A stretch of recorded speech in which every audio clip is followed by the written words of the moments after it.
ओमज्ञानतिमिरन्धस्य ज्ञानञ्जनशलाखया चक्षुरुन्मीलितं येन तस्मै श्रीगुरवे नमः।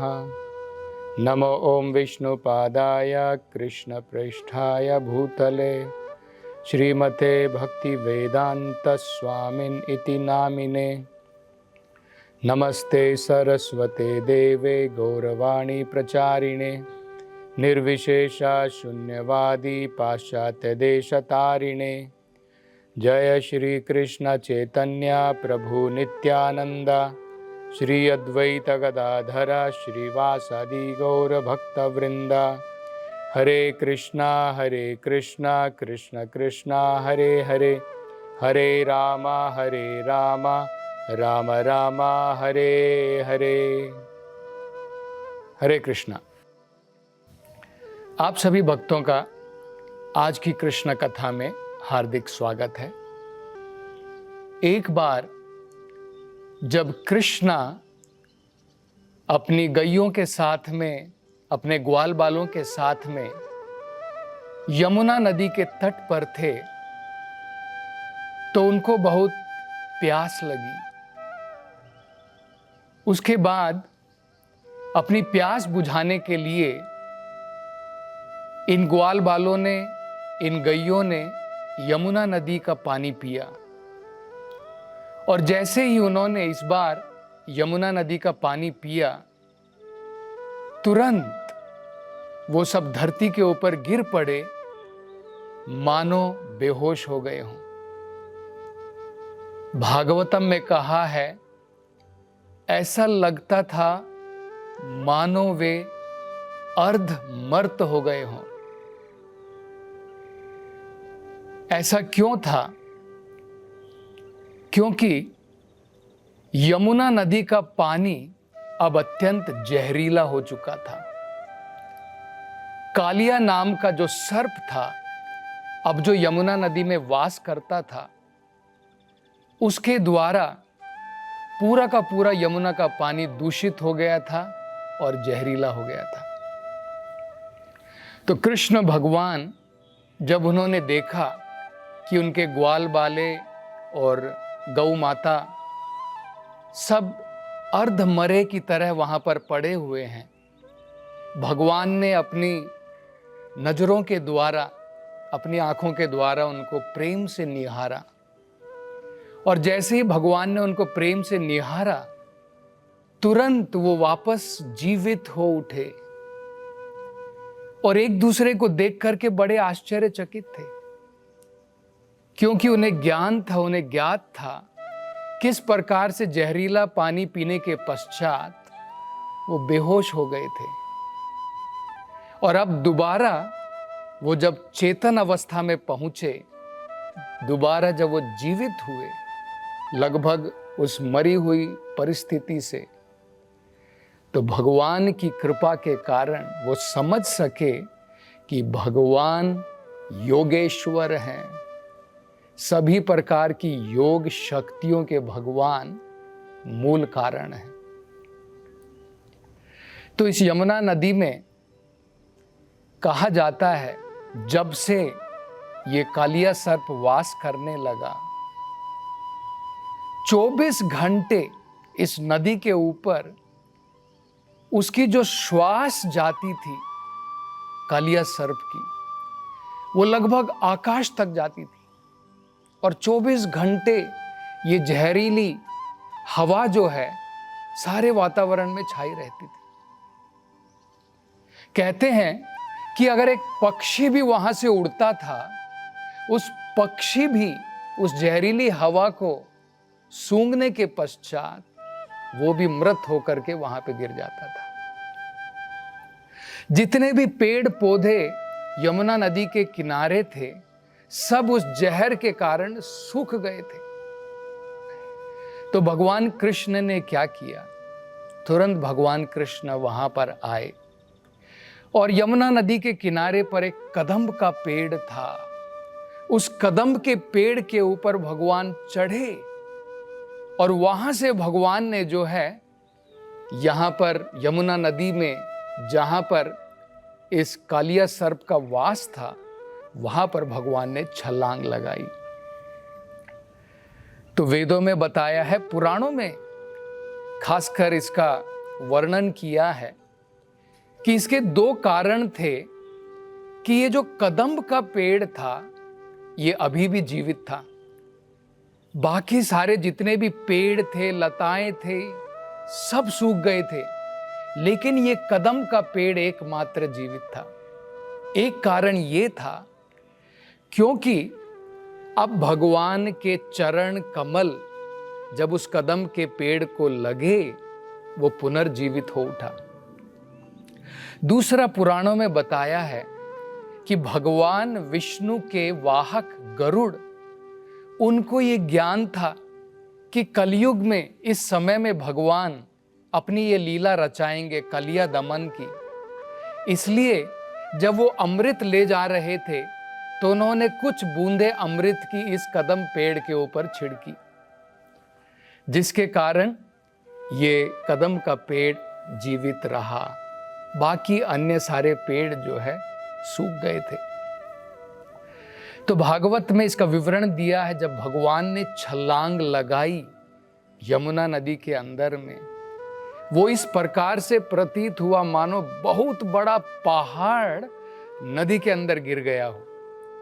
आप जरा विचार लगा सकते हैं, एक बड़ा पहाड़ अगर नदी के अंदर में गिर जाता है उसके पानी का क्या होगा। उसका पानी, यमुना का पानी 100 यार्ड तक दूरी तक फैल गया और पूर्ण रूप से जो है ऊपर तक उफान आने जैसा हुआ।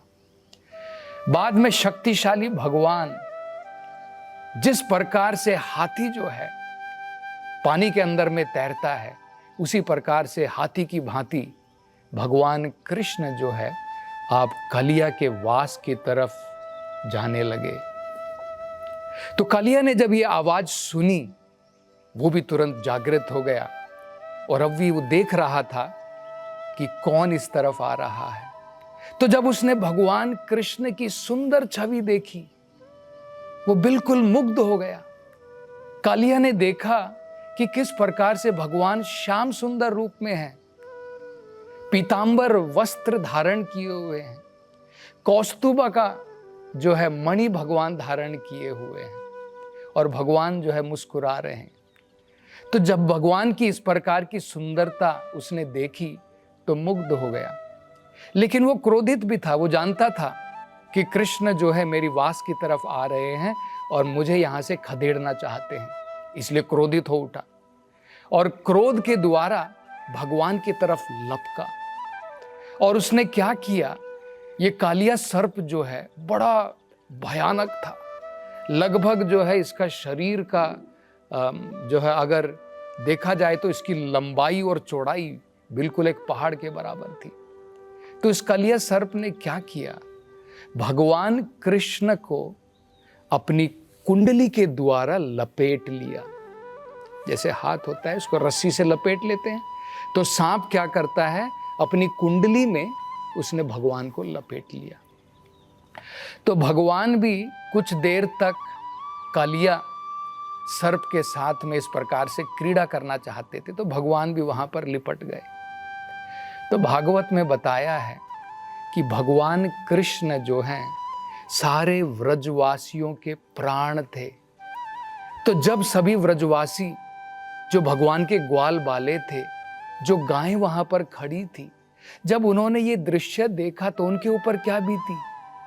सारे के सारे व्रजवासी जो वहां पर खड़े थे, जब उन्होंने देखा कि कालिया ने भगवान को अपनी कुंडली में लपेट लिया है, तुरंत भय के कारण मूर्छित होकर के जमीन के ऊपर गिर गए। और इसी प्रकार से जितनी भी गायें वहां पर खड़ी थी वो भी जो है चिंता में मग्न थी, एकटक होकर के भगवान के सुंदर चेहरे को देख रही थी, लेकिन चिंता में मग्न थी और आंखों से अश्रुओं की धारा बह रही थी, मानो वो कुछ नहीं कर पा रहे हैं। वो बचाना चाहती हैं भगवान को, लेकिन अपनी तरफ से कुछ नहीं कर पा रही। और भागवत में विवरण दिया है उस समय में क्या हुआ। जब कालिया सर्प ने भगवान को इस प्रकार से कुंडली में लपेटा पूरे पृथ्वी के ऊपर अपशकुन के चिन्ह प्रकट होने लगे। आकाश के अंदर में मानो तारे गिर रहे हैं, धरती हिलने लगी जोर जोर से, और जो मनुष्य थे उनका बायां हिस्सा जो है वो एक प्रकार से हिलने लगा। जैसे कई बार क्या होता है, जब हम लोग डर जाते हैं तो डर के कारण हमारे हाथ पांव कांपते हैं, तो उनका आधा शरीर का हिस्सा, बाएं तरफ का हिस्सा जब कांपता है तो उसे कहा जाता है कि ये अपशकुन है। तो जब घर के अंदर में नंद महाराज, यशोदा माई ने धरती के ऊपर इस प्रकार के अपशकुन देखे तो उनको बड़ा भय लगने लगा, और उन्होंने ये विचार भी किया कि अपशकुन भी नजर आ रहे हैं, और साथ साथ में आज बलराम जी के साथ कृष्ण नहीं गए हैं। बलराम जी भी साथ में रहते तो उनको इतनी चिंता नहीं थी, लेकिन बलराम जी भी साथ में नहीं गए हैं। इसलिए घबरा करके वो यमुना नदी की तट की तरफ उन्होंने जो है जाना प्रारंभ किया, और भगवान के जो पद चिन्ह थे, क्योंकि धरती के ऊपर जब भगवान चलते थे वो भगवान स्वयं है, तो भगवान के पद के चिन्ह और हमारे पद के चिन्हों में बहुत अंतर है। जब भगवान चलते हैं तो उनके पद के नीचे जो चिन्ह है, ध्वज है, और भगवान का जो शंख है और भगवान के जो धनुष है, उनके चिन्ह जो है सारे धरती के ऊपर अंकित हो जाते हैं। तो इन चिन्हों को देख करके यशोदा माई, नंद बाबा और बाकी के जितने भी ग्वाल बाले थे वो सब यमुना नदी के किनारे जो है पहुंचने का उन्होंने प्रयास किया जल्द से जल्द। तो भागवत में विवरण दिया है, छोटे बच्चे, वयस्क लोग और गोपिका, ग्वाल बाले सब धीरे धीरे उधर पहुंचने लगे। तो जैसे ही ग्वाल बाले नंद महाराज से पहले उधर पहुंचे, गोपियां उधर पर पहुंची, तो उन्होंने जाकर के ये दृश्य देखा कि किस प्रकार से गायें रो रही हैं, ग्वाल बाले जो है वो भी रो रहे हैं, कुछ मूर्छित पड़े हैं। और उन्होंने जब देखा कि किस प्रकार से कलिया ने जो है भगवान को अपनी कुंडली में लपेटा हुआ है, उनके तो मानो प्राण पखेरु उनके शरीर से उड़ गए। उनके लिए भगवान सब कुछ थे, उन्होंने सब कुछ भगवान के लिए न्योछावर किया हुआ था। उनकी जमीन, उनकी जायदाद, उनके परिवार, अपने प्राण तक भी उन्होंने भगवान को दिए हुए थे। तो जब उन्होंने इस प्रकार से भगवान को इस परिस्थिति में देखा, संकट में देखा, तो कहा जाता है, भागवत में बड़ा सुंदर विवरण दिया है कि जिस प्रकार से उनको इतना विलाप हुआ, उनको लगा मानो कृष्ण के बिना सब कुछ शून्य है।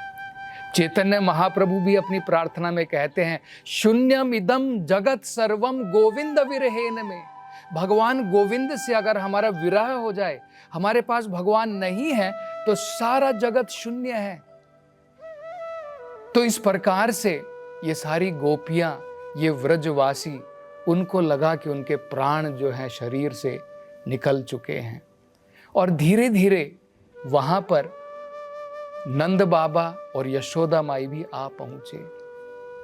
जब नंद बाबा ने देखा, यशोदा माई ने देखा, स्वयं यशोदा माई यमुना नदी के अंदर जाना चाहती थी, और जब यमुना नदी में उनको अंदर जाने से रोका गया, यशोदा माता वहीं पर बेहोश होकर के गिर गई।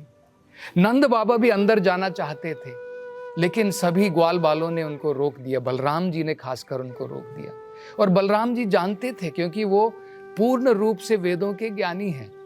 बलराम जी जो हैं उनको सब ज्ञान है, वो स्वयं भगवान है। वो जानते थे कि बेकार में ये सारे के सारे चिंतित हैं।